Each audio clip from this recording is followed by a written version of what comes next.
What's up, guys? Welcome back to the Truth About Him podcast, number one podcast for men's mental health and wellness. I'm Anthony. I'm Barron. So welcome back. As always, we miss you guys. Welcome back to the show. Thank you for tuning in. I mean, every week that you sit here with us and listen to us, we value it. We're grateful for it. So as always, my brother, how was your week? I've had an interesting week. I've been stretching, helping a lot of people out this week, and it dawned on me that we went from Halloween, and then November took basically the election. This election took all of our November, and then we're right into Christmas. We're skipping the Thanksgiving part of it, and I think that I've been in that thankful Thanksgiving type of mood in this last week, and I think that we should actually give those who are impacting us and impact our lives, give them their flowers, let them know that you're thankful for them. So to our subscribers, I definitely want to say we're thankful for you. To everybody that supports us and puts that battery in our back to tell us to continue doing what we're doing and keep thriving. I want to say thank you to them. I want to thank my son for being here and being just present and being that production, that man behind the camera. He took a couple of weeks off, but I'm thankful that he's here. I'm thankful to, our families that support us.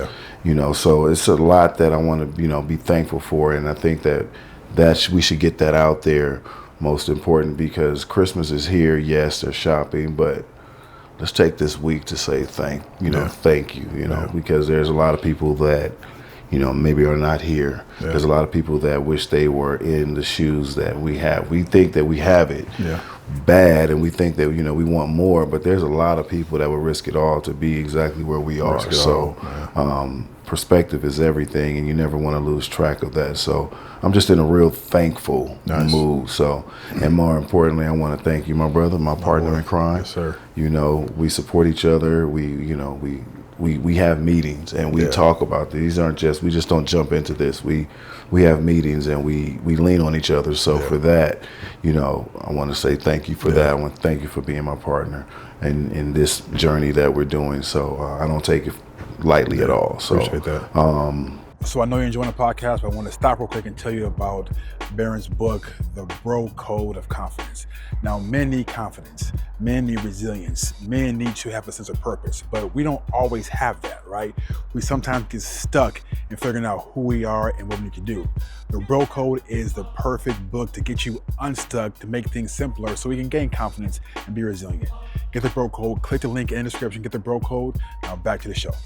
Yeah, so that's been my week. I've been in a real thankful mood. Yeah, we had our last meeting spent like an hour and a half, just not on work stuff, right? I'm just spilling out. This is going on. I didn't even realize it was that long. You chop it up. You start chopping it up. So it was a minute. Yeah. Well, I think all that gets us ready for this, right? And, absolutely. And it shows that we're not just on camera representing a certain thing that we don't live, right? Exactly. So it's like when we have, challenges, when we have breakdowns and things that happen in our life, I feel that I can come to you and call you and say, hey, you know what? Before we get to this, I need some counsel. Hey, let's get it. Yep. So that's what we do. So you talk about being grateful, and that really spoke to me just now, because my week it's been okay. And yesterday and today, it was a bit rocky and emotional, right? Because there's some changes that I'm going through right now, some transitions, and like tomorrow I have a court date, right? And just sitting back thinking about how my life is changing, how my life is adjusting, and how I want to do things different, and it brought me to a place where, like you said, just being grateful for everything that I've experienced, being grateful for everything that I went through, whether good or bad, indifferent, just being thankful because everything that I experienced made me who I am today, right? Everything that I experienced prepared me for sitting with you, for this podcast, for this journey, even though a lot of it has been painful, a lot of it has been scary, and a lot of it has been stepping into the unknown.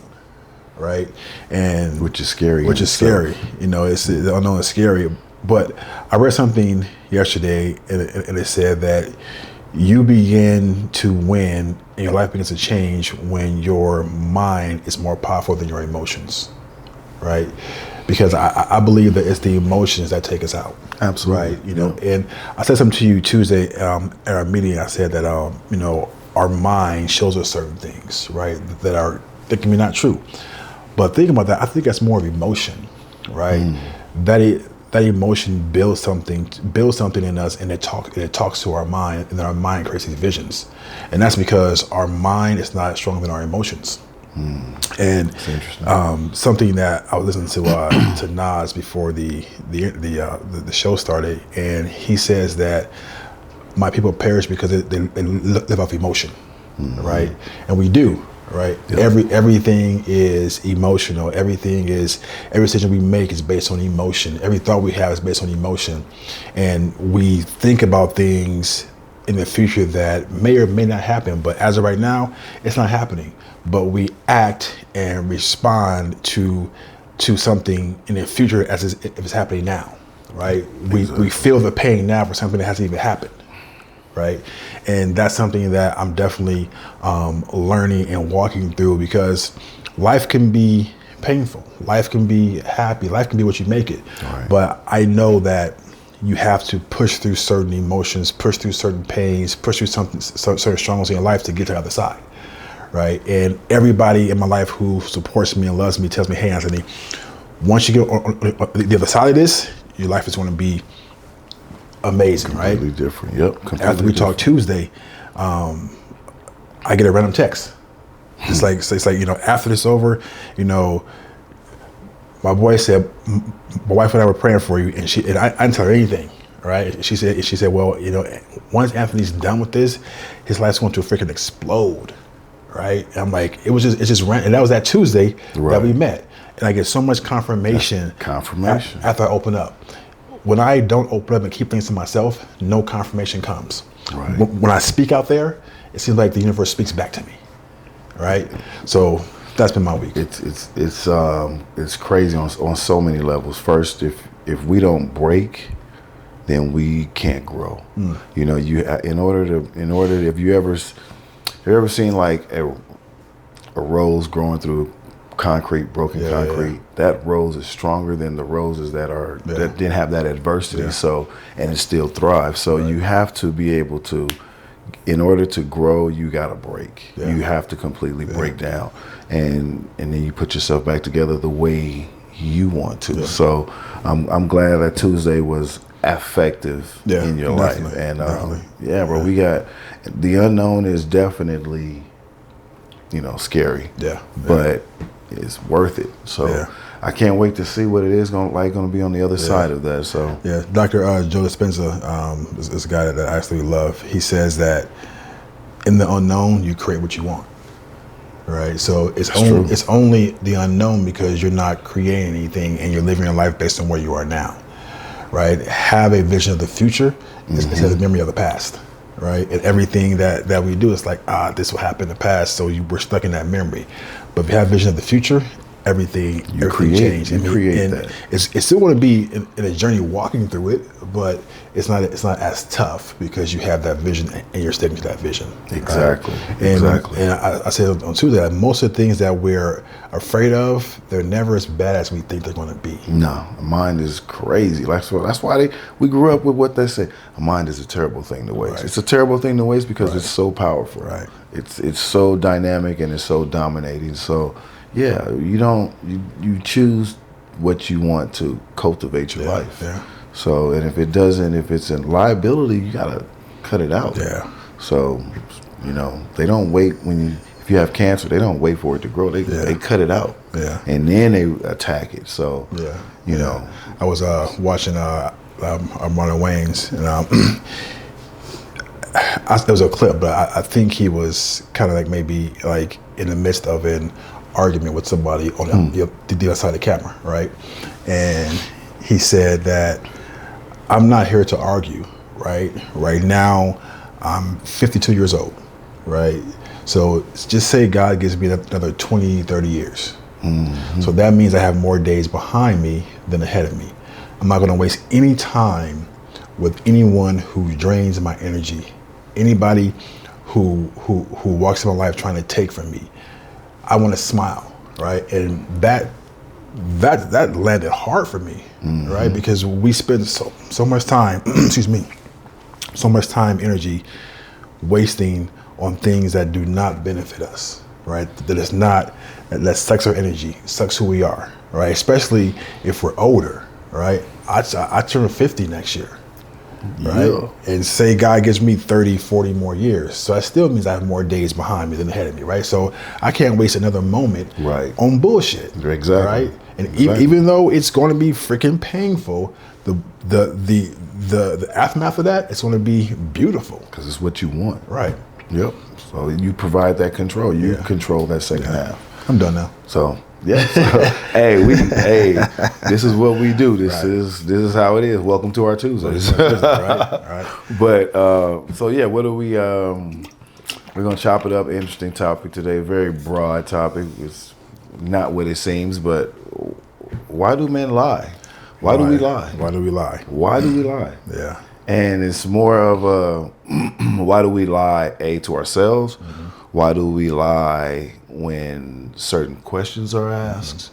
Mm-hmm. So, that's the lies we're talking about, that we're okay lying, So I was listening to an interview, and the guy said, like, what's the biggest lie men tell? The biggest lie men tell is, I'm okay. I'm okay. I'm okay. And I was talking to my my good friend's girlfriend yesterday, and she was just asking me, how can she be more? She's like, I love him. He's my everything, and like, we're solid. I'm not going anywhere, right? But how can I be better for him? And like, first of all, that floored me, right? That someone that can like ask that because she genuinely wants to be better for her boyfriend.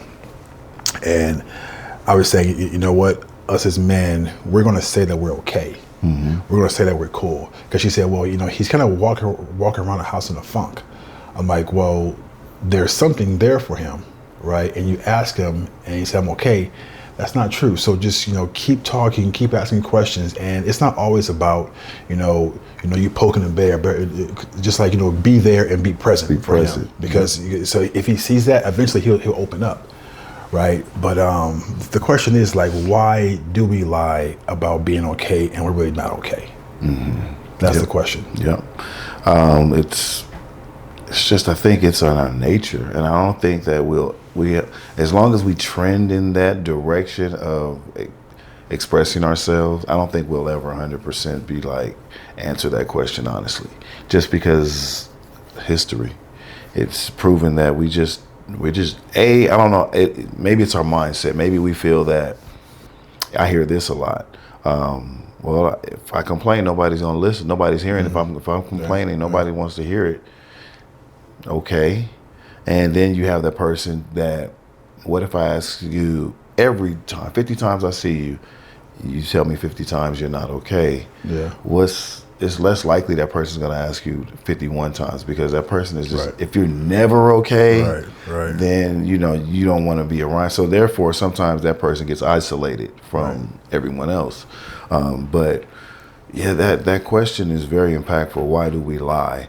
We lie because we lie about not being okay because of fear of, feeling a certain way, of being looked at a certain way, maybe fragile, or weak, just someone walking on eggshells around you. You don't want to be looked at or treated differently. It's crazy. My gardener called me about a missed appointment. This is crazy. True. Just happened this week. He called me. He was supposed to come. We had a Monday appointment. For whatever reason, didn't come Monday. Mm-hmm. So he called me on Tuesday to schedule Tuesday.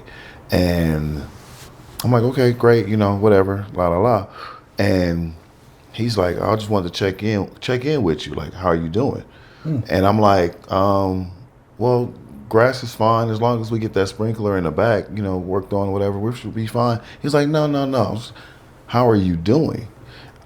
I didn't know how to answer the question. Yeah. I was thrown off because first off, it's coming from a service person, a gardener of mine. You didn't expect it to come from this person. Right. Secondly, it was random as hell, just random. And one thing, he and I have conversations while he's there, and we talk about, being transparent as men. We talk about being upfront and communicative with each other. If something, I always tell him, I'm as long as you communicate with me, I'm fine. Right. Just communicate with me. And in essence, that's what he was doing, just communicating, checking in, being a good human. And we talked about maybe 20 minutes. Wow. Just about, stresses of life, business, how he can grow his business and things of that nature. So it was a conversation that I didn't expect to have with someone I didn't expect to have that conversation. So part of the answer to that question, why do men lie about not being okay, is because we hardly get asked that question. Yeah. We don't know how. We don't know how to answer that question when it comes to us just like that. Yeah. So that was interesting. It was an interesting conversation. Yeah. You mentioned backing up, you mentioned that men don't talk because they don't want to seem like they're complaining. So why does complaining have to be like, why do they feel like that they're complaining versus like expressing themselves? Because complaining is like, it's not good. Right. Well, maybe it is sometimes, but it's like, why is it seen as I'm complaining versus I'm just expressing how I feel? It could be for the person that is listening to, are you okay? It probably is not even perceived that way. The person that is not okay, it's the mind telling you that you're complaining. Right. So therefore it's giving you another way to say you're just okay. Because if the mind is telling you, well, if you tell this person you're not okay, that person doesn't want to hear that. Right. That person's going to feel you're complaining. Right. So it's better to hold it in and maybe go take another shot or whatever, do something that's going to hurt your body. Yeah. So the mind tells you these things that you're complaining, and the person that asks you is probably not even genuinely asking how you doing. Yeah, it's just it's just like a camera spot. A can question. Like just ask the same question over and over again. Yep. And that leads me to my next point. Last question is that, do you think people genuinely care if men are okay? Because if I'm in the checking out at the store. Oh, hey, Anthony, how you doing? Well, you know what? My dog died, and this is going on, and I got no money, and like, damn, like, wow. But you ask though, right? Because most people ask just to, what's the word? Just to ask, right? There is no genuine concern behind the ask, and I believe at times that. That makes me want to hold back, because if you really want to know how I'm doing, then sit there and listen, because where I am now, I will tell you. Right. Hey, how was your day? What? You know what? I mean, someone asked me how my day was, just like yesterday. I'm like, you know what? I'm cool, but you know what? I have a little headache and I'm fighting, right? And I got up late, got to the gym late, but you asked, right? Yeah. But typically, I would say, you know what? Cool, good day. I'm good. But now I'm at the point where I don't lie as much. I still hold back some, but because I also feel that I don't want to be a burden if I'm telling someone that like every single day I had this challenge. Because I think every day there's a challenge we go through, right? Something happens every day. It should be, right? So telling someone that every day for me. That's not where I am yet, right? So I can tell you parts of it, or I can tell you today, like, you know what, I got a little headache, I'm just not feeling it. But tomorrow, if I'm the same way, I won't say anything, because at that point, I feel like I'm a burden, or I'm not being as positive as I need to. That makes sense. That makes sense. And that is on multiple levels the reason why. What you just said is the reason why men lie about saying they're okay, because they don't want to feel like a burden if it's something that is happening. If I feel like this on Monday, you ask me and I tell you, I see you on Tuesday, it's less likely that I'm going to tell you the same thing, because I don't want to feel repetitive. I don't want to feel like nothing's changed and it's still affecting my life on Tuesday the same way it's affecting me on Monday. So yeah, it just depends on, that's again our mind telling us that. But again, we have control over who we have in our lives. So take stock and inventory of the people that ask you this. If it's somebody you see once every blue moon and you know that that's not in their personality, A, why are they around you? Right. You allow it. So, okay, for whatever reason. And B, does that person really want to know to ask for the benefit of you? Or are they asking for the benefit of knowledge that they can get from you and take it back to someplace else or use it against you or placate on your feelings in the future? So we have to take stock in who's asking. Right. I purposely, I don't ask questions. A, I don't want to know the answer to, or B, I already know the answer to. Right. So if I ask you a question, I either already know your answer or I'm asking genuinely, how are you? Like, what's going on? And if you keep telling me every day is cool, cool, then I need to be with you every day because you have perfection every day. Right. Run that. I need to hang out with you. Right. So, and then you find out that's not the case. Yeah. So I think people in general, man and woman, are, when we ask those questions as a whole, we genuinely want to know. Okay. Yeah. I think we genuinely want to know now there are some that are just asking to be nosy. Yeah. But there are some that when they ask you, because people ask me how I'm doing, I don't hear that a lot. I don't get that question a lot. For me, people ask me, how you doing? Outside of my gardener. I don't get that question a lot. How are you doing? So if it was ever come to me, I literally would be in shock. Like, what's your motives for asking me? Like, I already get into defense mode.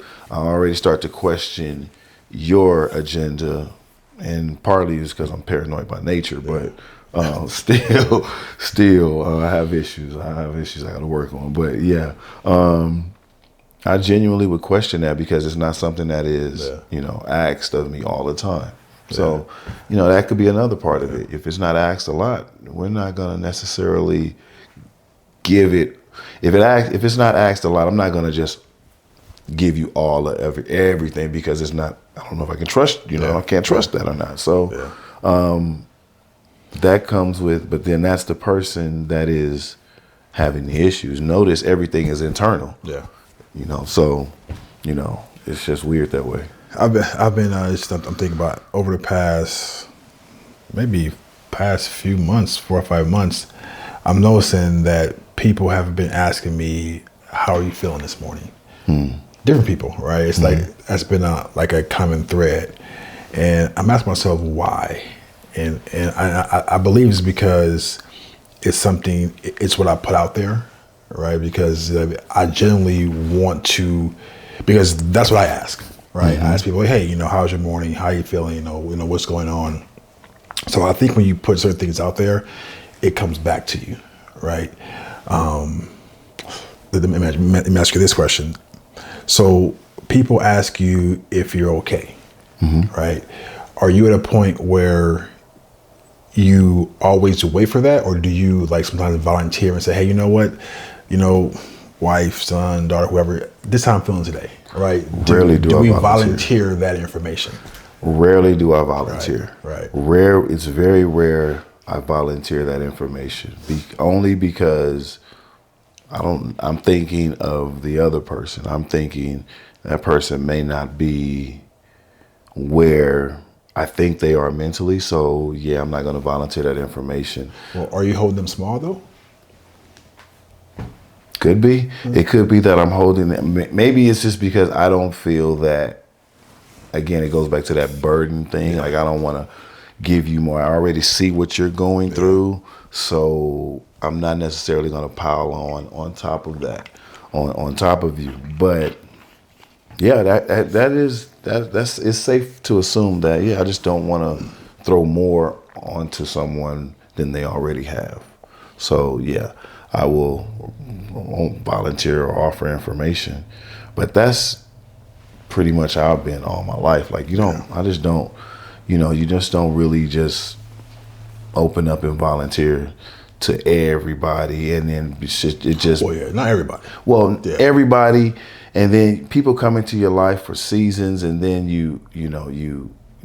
they disappear. So I had a friend of mine, really good friend of mine, who we were close together. We did a lot of stuff together, and really good guy, and didn't do some good guy stuff, in my opinion. And I was younger. I was in my 20s and 30s. I cut him off completely. Yeah. Couldn't tell you where he is to this day. I don't know where he is. Go through social media, don't know where he is.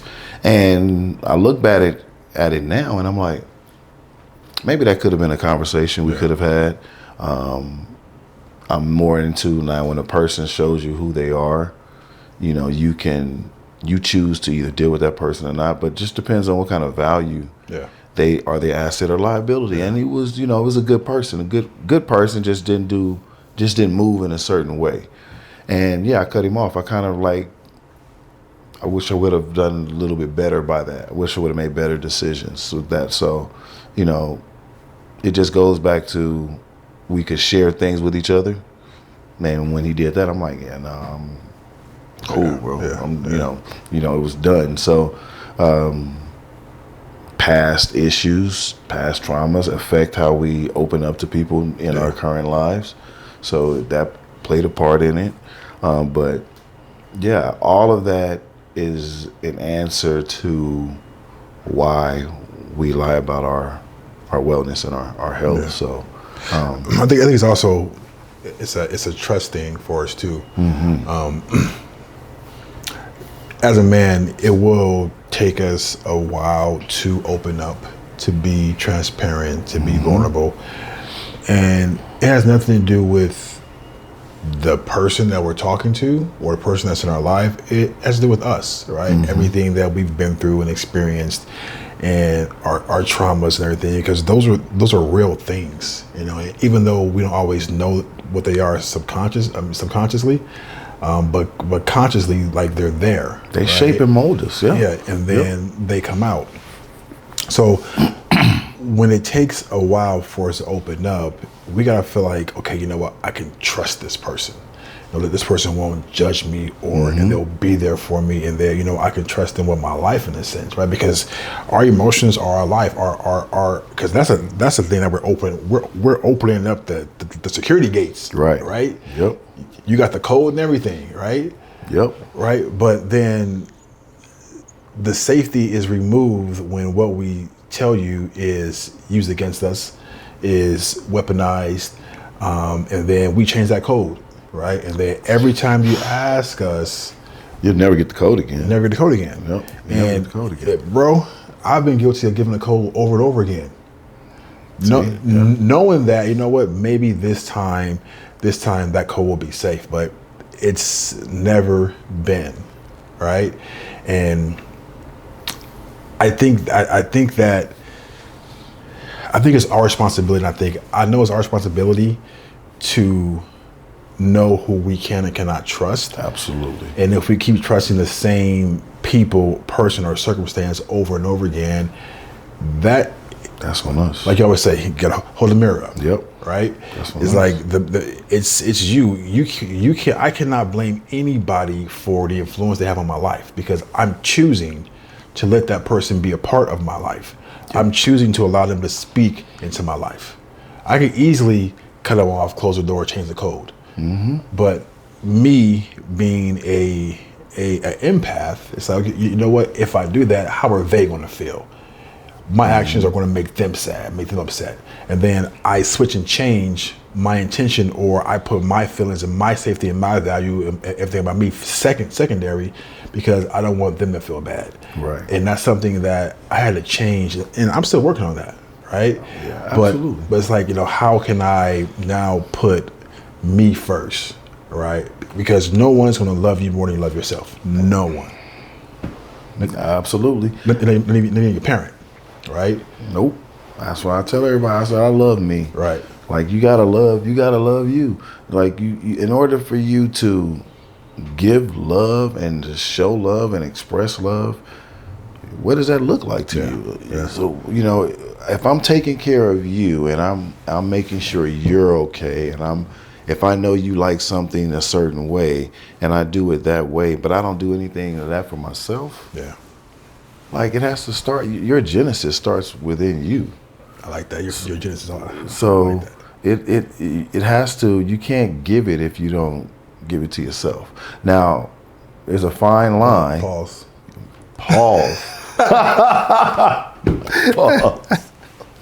But you can't. Damn, it's been a whole train of thought. But yeah, you can't. I can't tell someone I love them if I don't take care of myself. Right. You wouldn't go to your barber or beautician if their hair was crazy, and if they're, bro, you a barber, you got to represent. Yeah, right. You got to represent what you do. So that goes to, you got to be the change that you want to see. So if you want people to be more empathetic to you, if you want people to actually listen to you when they ask you certain questions, you have to do that. Right. You have to be the change you want to see. Right. So that, like you said, the more open you are, you got those confirmations in return. So it's like you learn that I can't hold it all in. Yeah. I can hold some stuff in, but I can't hold it all in.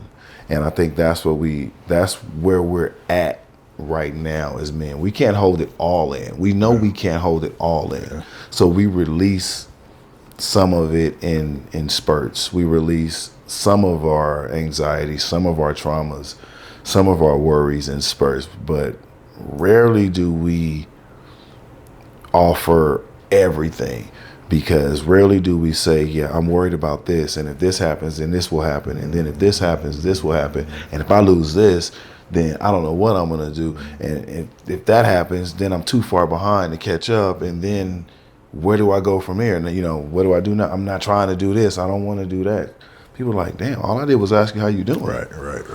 But that's how we're thinking that in our head. Right. We are hanging on and we are attaching negative thought, result of that negative thought. Now we're worried about that. Yeah. And now we're worried about the results of that negative thought. Now we're worried about the results of that negative thought. So now we are down this rabbit hole of thinking what could happen in our mind, and 10 times out of 10 is not even that bad. Yeah. So, but we don't offer that. I was listening to this guy's story, and he was talking about how he can't be vulnerable, he can't be emotional, he can't be open about his feelings, his struggles with his wife and his kids.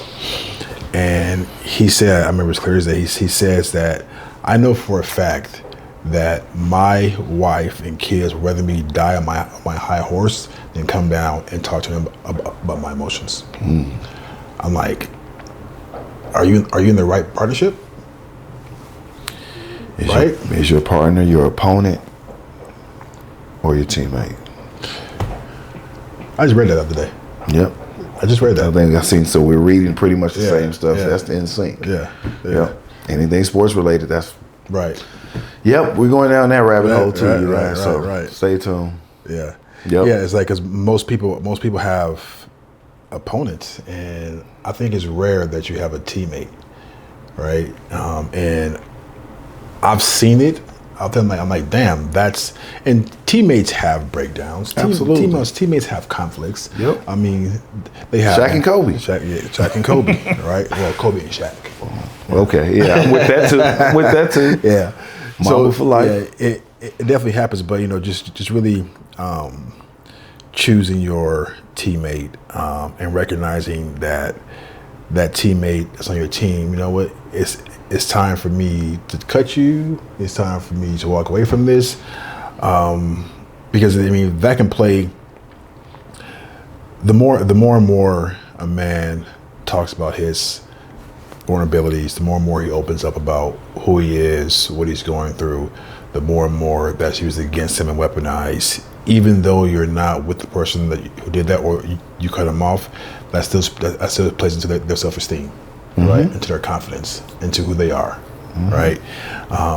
And we can dress up aesthetically, we can look good, we can smell good, but sometimes I believe that's a cover for the inside, right? And I believe that a true, confident, revealed man who's open to speaking and talking and revealing himself looks good on the outside and feels good on the inside. You know, they have both because with how you feel exudes like who you are. It's got to start from the inside out. It has to. I mean, how many women have we seen beautiful on the outside? As soon as they open their mouth, you're like, ooh, you got an ugly personality. Like, damn. Bro, I've seen so many women, I'm like, I wonder why she's single. Then she starts talking. That's why you're single. That's why you're single. Yeah. Yeah, because I said it before, I said it again. This outside appearance, that shit fades over time. You're not going to always be beautiful. Nope. You know, but if you're beautiful inside, you always be beautiful outside, right? Exactly. Because if you're ugly inside, eventually you'll be ugly on both. Yep. And right? then what? And then what? And then like, why can't I? Don't nobody want shit M&Ms. No. Nope. Right. Not at all. So the big thing about lying is that when we do it to protect ourselves, we do it to protect the person that we're with, and we do it to protect us against having any signs, and because we don't want to seem like we're weak to our family, right? Or we can't achieve something or do something. We don't want to, and I know that not all the time our family sees it as that way, but it's just the perception that we have in our mind that if I say this, they're going to see me as weak, right? If I just deny myself, like, you know what, I just can't do it today. We do it at the detriment of ourselves because we want to appear to be strong superheroes for our family, and I think that's good to a certain point.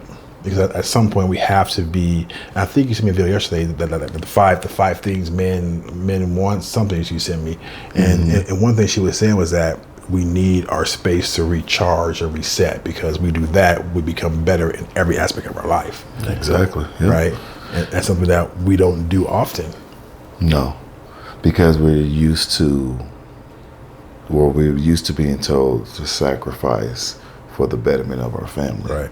And you know, we said, is your spouse or your person you're with, is that your opponent or your teammate? Well, a good teammate is going to tell you, I would rather have you here I would rather win as many championships in life with you as I can together, than to not have you here because we didn't discuss the playbook to make us better. Right. You know, when you think about it, you look at it like that, like if all we have to do is discuss and talk about the playbook.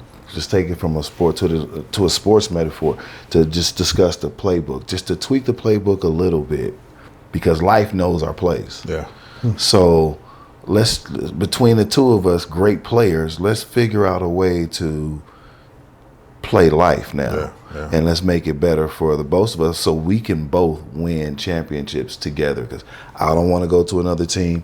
You don't want to go to another team. This team we have is perfect for us. Yeah. So why wouldn't we not want to talk about ways to make it better? Right. You know, why would you? You got with the team for a reason. Right. And I think that's just the easiest way to explain it for us. Because when you start, you know, breaking down the emotional aspect of it, it gets kind of clouded. But clear out there, like, why would you not? If you had just a simple discussion to make your team better, why would you not want to do it? You know? Pick me. Pick me. Pick you. Okay. I got you. So, you got to have a good team around you. I'm saying, pick me, answer that question. Pick you to ask that question. Answer that question. Answer that question for me, please. So I believe that, like, why you wouldn't do it is because you focus so much on the losses instead of the wins, right? If you're in a team, the focus is like, you know, we've lost so many times, we keep losing. It's because we're not choosing to get better, right? You have to be on a mission to get better every single second of your life. The both of you. The both of you. Yeah. Because if not, you're going to always focus on the losses. focus on the breakdowns, focus on what we didn't do, what didn't happen, right? And the more you focus on what didn't happen and what you don't want, the more you get of that, right? It's all about what this happened and in this game you shot this, and in this game you said that, and you didn't run a play correctly. Well, who's always going to run a play correctly? Right. It will get better and better and better as you practice more, but communicate more. But we as humans, we always focus on the losses. We always focus on what you did to make us lose, right? Or what I did to make. It's never like a community, right? This is what we did together. Now, we know that against the Spurs, we keep losing, you know? So how about we get a coach that can specialize in how Spurs run their offense and how we can play defense, and let's go with that coach. Not, you know what? I know I need to, guard, Mono this way, but if you ain't doing that, then he gonna continue to bust your ass, right? Pause. But pause. But the reason that we don't stay on teams is because we always focus on the losses. And so that is true. So if we lose, perfect example, Sean's basketball team. His first game he coached, I was there. They got blew out. They stopped the game. Got blew out. Okay, son. Well, what did you see that you needed to work on? Basically everything. We had a discussion, and they spent a week of practice. Getting better, working on those specific niches in basketball. Game the following week. Did they win? No. Did they stop the game? No. Did they only lost by 5? So they're trending in the right direction. So we focus on our losses, but okay, how much did we lose by? How much did we lose by that game? Okay, how much did we lose by last week? Did we lose by, did they stop the game on us? Did life give up on us on that game? No. Well, the life did stop. They quit the game out, but they didn't stop. So they got better. So if life shits on you, you don't stop. You figure out a way to get better. And then you might not win how you may think you want to, but there's some victories in those losses you got to look at. Like, what did they learn? Did they learn from 2 weeks ago? I saw it just sitting on the bench. Yeah. I saw it, so I know he saw it. So that gives you something to build on. You have to build on something. Have you ever seen a house being built it looks ugly. Yeah. All you see pipes everywhere. You see people everywhere. It looks chaotic. It looks like it just broke down, but that's the foundation. Your foundation is never going to be easy. Your foundation is never going to be as pretty as your walls or, the lighting. And these are all just the cherries on top. But you break all of this down to the foundation, it's ugly, but it's the foundation where if you build something and you nail something on the wall, this wall's not going to fall down. And then that wall's not going to fall down. You may have just a hole in the wall, just patch the hole up. And then work on, patching that hole up better to withstand life. So we look at our losses, but are we trending in the right direction?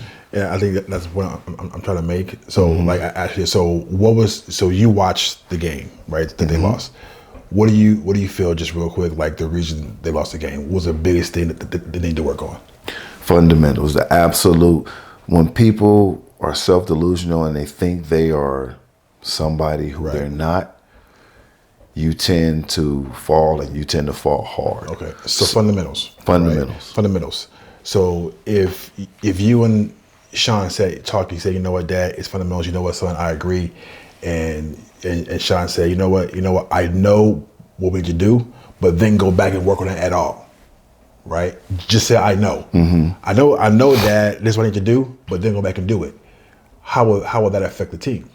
Oh, they probably would have gotten beat the same or worse than they did the prior week. So, and that's the point that I make is that in life, we all know what to do, right? We all know, we have to do A, B, C, D, E, F, G, but our emotion and and our emotions cloud our ability to make sound good decisions, right? We say, I know what to do, but if you don't do it, then it doesn't matter what you know. Or if you don't, because I think every kid playing basketball knows how to dribble to a certain point, right? It may be sloppy, maybe, but the more and more you get coaching on how to dribble, the more and more you become Kyrie, which is the best dribbler in the NBA. I gave you that.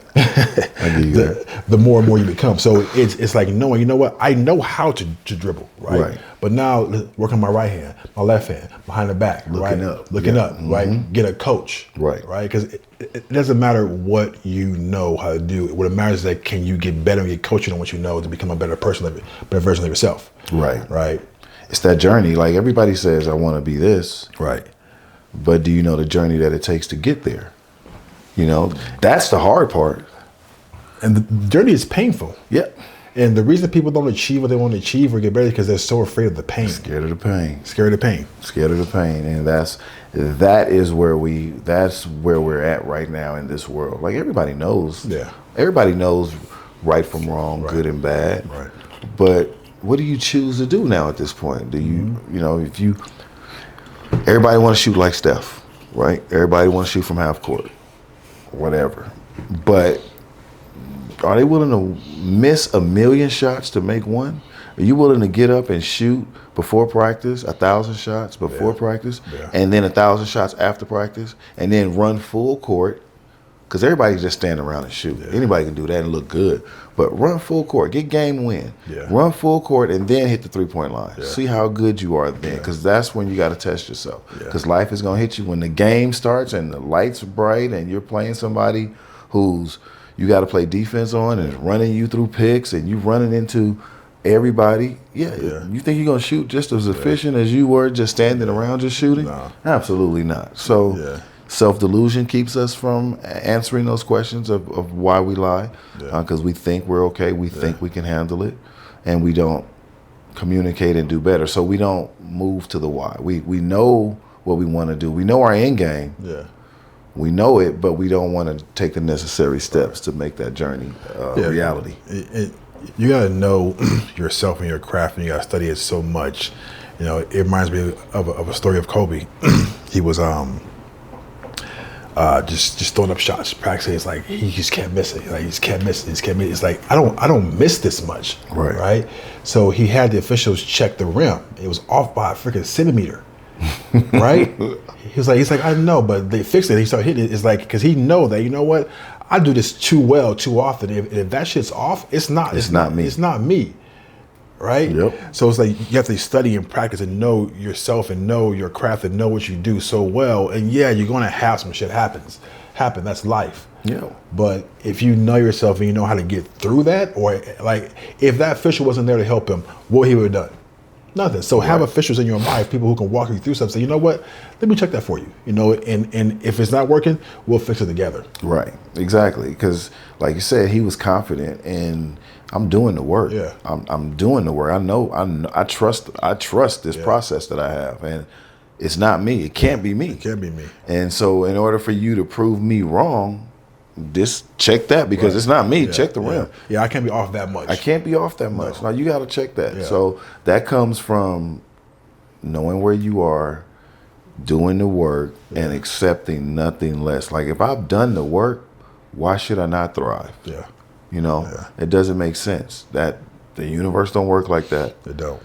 So if I've done the work and I've done the due diligence and I've dedicated myself to something, why would I not expect something in return? If you put $1 million in the bank, you're gonna expect at least $1 million, at least $500K. You're gonna expect that back. If you put nothing else in that bank, you expect that back. So it's funny you say that. It's real funny you say that, right? You got $1 million? No, I'm saying about if you work so hard, the universe will not allow you to experience certain things, right? If you keep going back, if you're growing and you're learning and you become a different person and you keep going back to the same shit, something will happen, the universe will make something happen that where you have no opportunity to go back to that at all. Right. Right. And you'll be like, damn, like, but now you're free to move forward, and you're free to go and experience life the way that God wants you to experience life, because we don't at times. We don't, and I think we sometimes we get comfortable and we get complacent and like, okay, well, I've made it. Yeah. You know, I've made it. This is what I wanted to achieve. This specific number or whatever it is. I've always wanted to achieve this number, and I've got it now. So life's good. But I think as you grow older and you elevate in life, you should want more. Yeah. Like you should want. I want more at 47 now than I wanted at 37. Yeah. You know, I want more now because what I wanted at 37, I've either achieved it or realized I didn't want it. Yeah. So now I want more. Right. So like you said, we have more days behind us than we have ahead of us. So why not make these days count? Yeah. We did all of that for what? What's the reason why we did all of those things before? You know, to get to this point. Right. So we deserve to figure out what the second half of our life is going to be. Right. So, all right, cool. Yep. We good? I think we're great. All right. I hope we answered that question. Yeah, we did.